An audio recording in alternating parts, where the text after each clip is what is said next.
Imagine you just walked out of a party where everyone seemed to know each other. You laughed, you connected, you made people feel seen. And yet, on the drive home, that quiet voice returned, "I don't really belong anywhere." If that feeling is familiar, you may be one of the rare people described in The Psychology of People Who Don't Belong Anywhere But Are Masters of Socializing. You're at a dinner party, the kind with string lights and low music and people who all seem to know each other from somewhere you've never been. You move from one conversation to the next.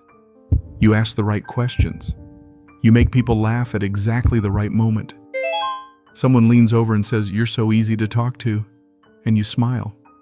You say thank you. And somewhere underneath that smile, something quieter is happening. Something you probably wouldn't say out loud. You have no idea where you actually belong. Not at this table, not at the last one, not in the friend group you grew up with, or the one you found in college, or the one you built at work. You move between all of them, fluently, warmly, with what looks like effortless ease. But belonging? That settled, bone-deep sense of "this is my people, this is my place," that feeling has always stayed just out of reach. If you know what I'm describing, not as a theory, but as a feeling you've carried for a long time, then this video is for you. There's a particular kind of person that psychology has struggled to name cleanly. They're not introverts exactly, they're not loners, they're not even antisocial. In fact, when you watch them in a room, they seem like the most naturally social people there. They read the emotional temperature the moment they walk in. They know intuitively when someone needs space, when someone needs to be pulled into a conversation, when a joke will land and when silence is kinder. They are, in almost every visible sense, masters of human connection. And yet, they go home and feel like they were playing a role, not a dishonest one, not a manipulative one, just a version of themselves that existed for other people and is now dissolving back into something quieter and harder to name. Psychologist Mark Snyder spent decades studying what he called high self-monitors, people who instinctively calibrate their behavior, tone, and presentation based on their social environment. His research found that these individuals are often remarkably socially skilled precisely because they pay such close attention to others. They notice what most people miss. They adapt without being asked to. They fill whatever emotional space the room requires. But here's what Snyder also found. That same attunement comes with a cost. The more finely tuned your social radar, the harder it becomes to locate your own signal beneath all the noise. In other words, the very skill that makes you excellent with people can make you feel invisible to yourself. Let's go back to the beginning, because this doesn't usually start at a dinner party, it starts much earlier.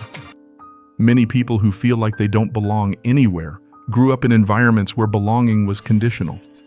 Maybe you moved around a lot as a child, and you learned quickly that the fastest way to survive a new school was to figure out who people needed you to be, and then become that. Maybe you existed between worlds in some way, between cultures, between family factions, between the person you were at home and the person you had to be outside of it. Psychotherapist Donald Winnicott described this as the development of a false self, a protective social persona constructed to manage the expectations of others, often built so early and so skillfully that the person wearing it eventually forgets it's a construction at all. This isn't a pathology, it's a survival response. And for many people who grew up having to adapt constantly, the social fluency they developed was genuinely remarkable. They became students of human nature out of necessity. They got good at reading rooms before they were old enough to understand why they had to. The tragedy, if we want to call it that, is that a skill born from displacement can begin to feel like a prison. When you are excellent at being what others need, it becomes very easy to lose track of what you need. When you can belong anywhere, you can start to feel like you belong nowhere. Researchers who study social identity have long known that a stable sense of belonging requires more than just the presence of other people. It requires what psychologists call perceived fit, The felt sense that others see you accurately, that you don't have to perform or filter yourself, that the version of you in the room is the real one. For people who have spent years adapting, this felt sense is often the very thing that's missing. Not because no one wants them around, not because they're incapable of deep connection, but because so much of their social life has been conducted through a lens of translation. What do they need from me right now? That genuine mutual recognition can feel almost foreign. And here's the quiet irony at the heart of all of this. The people who are best at making others feel seen are often the people who most deeply want to be seen themselves.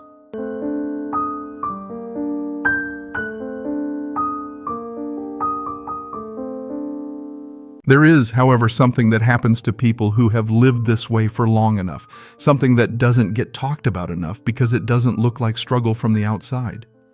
They develop a kind of wisdom, not the kind that comes from having all the answers, the quieter kind, the kind that comes from having sat with the questions long enough that you stop needing to resolve them. People who don't fully belong anywhere develop what some psychologists call social liminality, the capacity to exist comfortably in the in-between spaces. They understand different worlds because they've had to move between them. They can hold multiple perspectives at once because they've never been fully claimed by any single one. They are, in a very real sense, translators. Bridges. People who can make the foreign feel familiar because they have always been doing that work for themselves. Research on individuals who grew up between cultures, third culture kids, children of immigrants, people raised in multiple identity contexts, consistently shows higher scores on measures of cognitive flexibility, perspective taking, and empathy. The very experience of not belonging cleanly anywhere seems to cultivate a kind of emotional intelligence that purely rooted people rarely develop. This is not a consolation prize, it is a genuine strength. And it shows up everywhere, in the way these people build relationships across differences, in the way they listen, in the way they hold space for complexity, rather than collapsing it into simple stories. But let me stay with the hard part for a little longer, because I think you deserve more than a tidy reframe. The loneliness of not belonging anywhere is real. The exhaustion of being socially excellent and privately unmoored is real. The particular ache of being surrounded by people who love you and still feeling like you're watching through glass.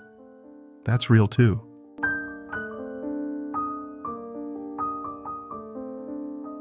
Psychologist Brené Brown's research on belonging makes a crucial distinction that I think matters here.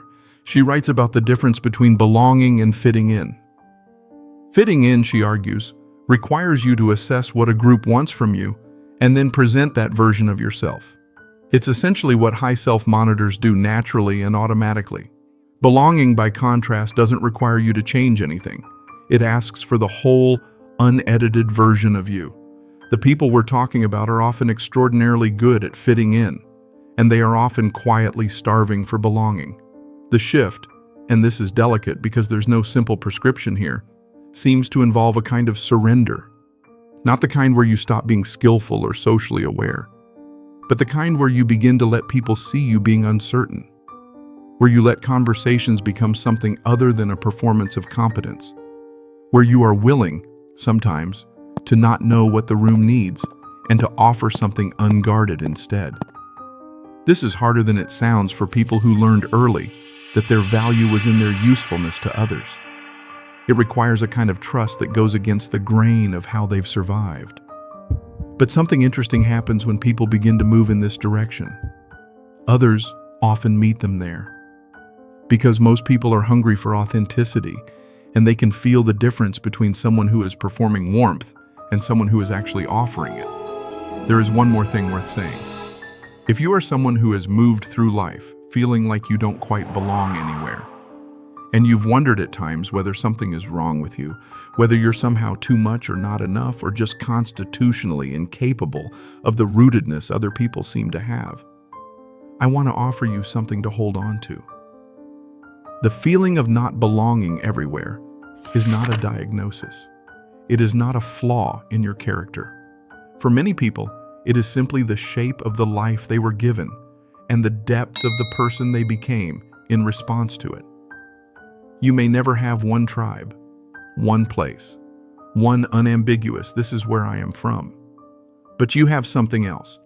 You have the capacity to enter almost any room and make someone in it feel less alone.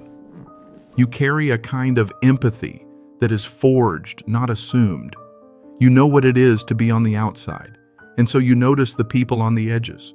You've spent years learning how human beings work, not from textbooks, but from the inside. That is not nothing. That is, in fact, quite a lot.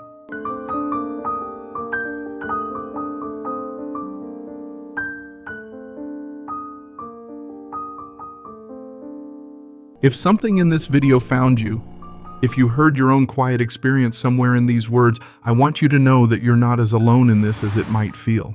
And if you know someone else who carries this particular kind of interior life, someone who lights up every room they're in and yet somehow always seems to be holding something back, share this with them.